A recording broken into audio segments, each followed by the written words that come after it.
Hi, welcome to Culture Unraveled, and what I want to do in this particular talk is to look into Facebook's revolutionary venture, the Metaverse.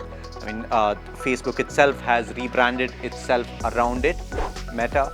And if you see the promo video, you see Mark Zuckerberg being absolutely optimistic about what the Metaverse is going to do and how it's going to change our lives, how it's going to change the work environment, how it's going to change friendships and interaction with each other, how it's going to change our experiences of art and aesthetics and music, and how it is going to connect or fuse together with the physical world, how the virtual world and physical world fuse together in the augmented reality. So it's a wide range of things, and how it's presented to us, as any company would present itself to, is that it's very promising. It's going to radically reshape us for the better. It's going to be beneficial in connecting people and bring people together in a way that it never has before. And even if you look at it, anybody who has experienced that virtual reality, anyone who's put the Oculus Quest, immediately understands the power of what it's able to do. It's immersive, it's able to pull the person into that world, and no other technological invention has been so immersive. You're almost you cut yourself off the physical reality around you and you're sucked into that virtual reality. So there is a lot of things there that seem very exciting and seem very promising. Now there's a wide range of responses here, right? So on one end you have the absolutely optimistic ones as to what the Metaverse can do and how it's going to change the world, and of course Mark Zuckerberg is bringing that out here. On the other end you have the absolutely pessimistic ones, right? Who feel like this could actually destroy humanity, this could be the end of it, end of relationship, this could be a real mess. And then you also have people who are more ignorant about it or oblivious about it. Yeah, it's there, but it doesn't affect my life. So there's a wide range of it, and it's a huge spectrum here. What I believe is that the religious inclination, right, the religious bias tends more towards the pessimistic end of it. That it's not absolutely pessimistic, but it moves towards that area of caution. It moves in that area primarily because things of this magnitude, things of such high magnitude, which can reframe our cultural, social dynamics that's there, which can rechange the fabric of it, has to be understood in caution, has to be looked at cautiously. There has to be a safe distance to be able to understand its implications. And these are embodied in many ways. These are embodied in different narratives, a famous one being the Tower of Babel narrative, where you see this Tower of Babel happening in this new city that's emerging, and they are making a city out of bricks, and they're using tar and they're baking them. So it's definitely the technological revolution of its time. But what the narrative shows is the absolute devastating consequences, because everyone's attention, the economics of it, the social fabric of it is all galvanized around it unthinkingly, uncritically, without understanding the deeper nuances of what it is and what it reveals about human beings, and it absolutely leads to collapse. So there's obviously a very cautious note that the religious bias pushes to, and very rightly so. Because here's the thing, life is the playing field. Life is the ground on which these technological revolution has to be implemented. There is no utopian world, there is no world outside this world where we can actually see the social implications of what technology does and then apply it into the real world. We have to live with it. The revolution happens, the product is made, and it's thrown into society, and we have to live with it. So because of what it can do, and because these mediums are so powerful, it becomes necessary to add a tone of caution. That bias could be helpful in putting that note of caution there. All right. Now, I want to particularly talk about our relationship with technology, like man and machine, man and technology. What is that relationship there? And a common way in which the debate is framed is that technology is actually neutral. Alright, so technology is neutral. It's the way we use it that makes something good or bad. So there's nothing wrong with the tool itself. The tool is inert in that sense. But it's how we as human beings use it whether which makes it for good or bad, and which can push society either to greater heights of progression or deprogress. Now, just to take an example of a simple tool, like a shovel.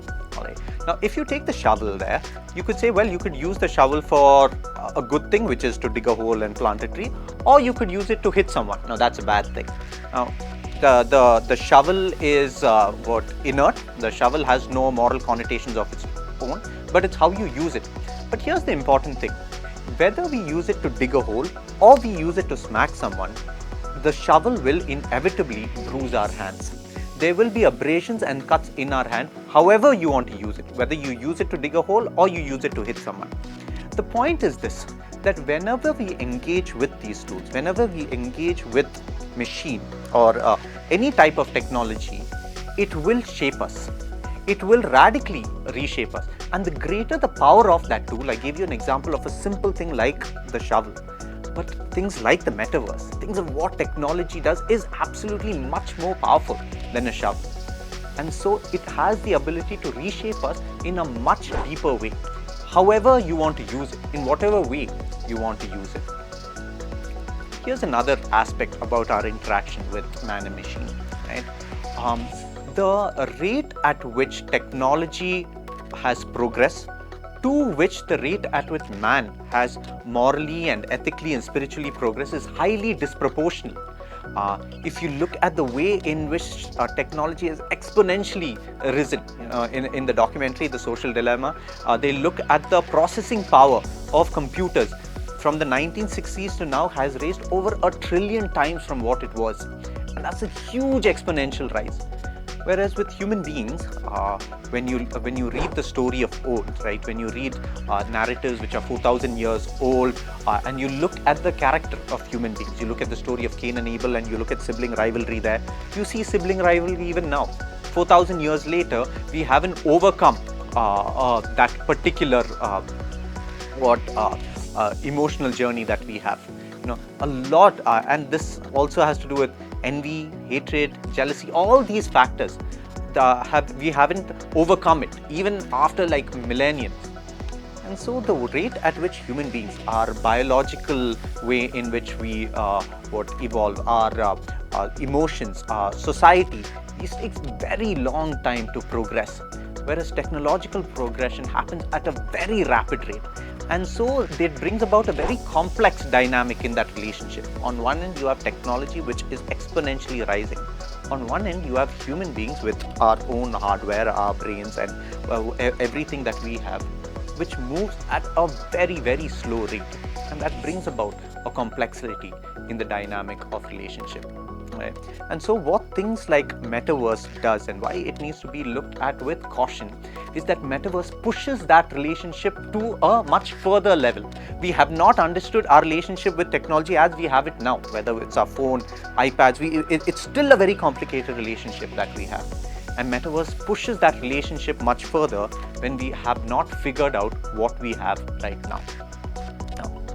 My point is not to be all too pessimistic about it and say, okay, this is the end of the world. That's not the point, and it's not helpful. There's no point in me standing by the sidelines and screaming this when you see the world progressing in that direction.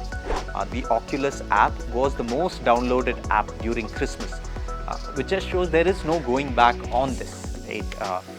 The human tendency to push towards greater inventions like this, the human tendency to move towards larger than life experiences and things that can provide that experiences for us is inevitable. Even the atheistic thinker, cognitive psychologist Steven Pinker acknowledges what Blaise Pascal said, that we have a God-shaped vacuum within each one of us. Now, what he means by God would differ, but what he's saying is we have something that is so inexhaustible within us, something so eternal, so deep, that requires to be fulfilled. And we always push the limits of human thinking, the limits of technology, the limits of life and what is larger than life. We are always in that direction, pushing to gain those kind of experiences. So whenever something like this emerges, human beings do galvanize towards it. Blaise Pascal says that humanity's problem stems from the fact that we have this inability to sit quietly in a room alone. We can never do that, and so what the metaverse is, and that interaction with human beings, what it's going to do is going to be inevitable. There are prophetic signs, like sci-fi, science fiction by itself as a genre is very prophetic in trying to show the dystopian world that we could create if we uncritically use this, or uncritically move towards what technology tries to promise towards us. Cyberpunk as a movement shows high tech, low life, low quality of life. There's huge gadgets, very highly developed gadgets, but rampant social inequality, rampant poverty, broken families. And so even though the arts, and sci-fi and all these genres project very prophetically the future we could inhabit, if we don't critically look into these things, we still have an onus of how we are going to use it now.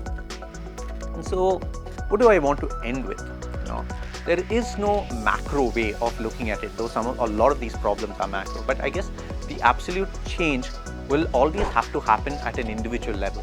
Individuals deeply pondering on what is our relationship with technology. How is the time that I'm spending this deeply influencing my life? How is it shaping my thought? How sucked or drawn I am into these worlds? And so it ultimately lies with individuals who think critically, who think deeply, who think prayerfully about these things, and then be able to apply that answer to themselves, and then see how that circle widens to the larger society.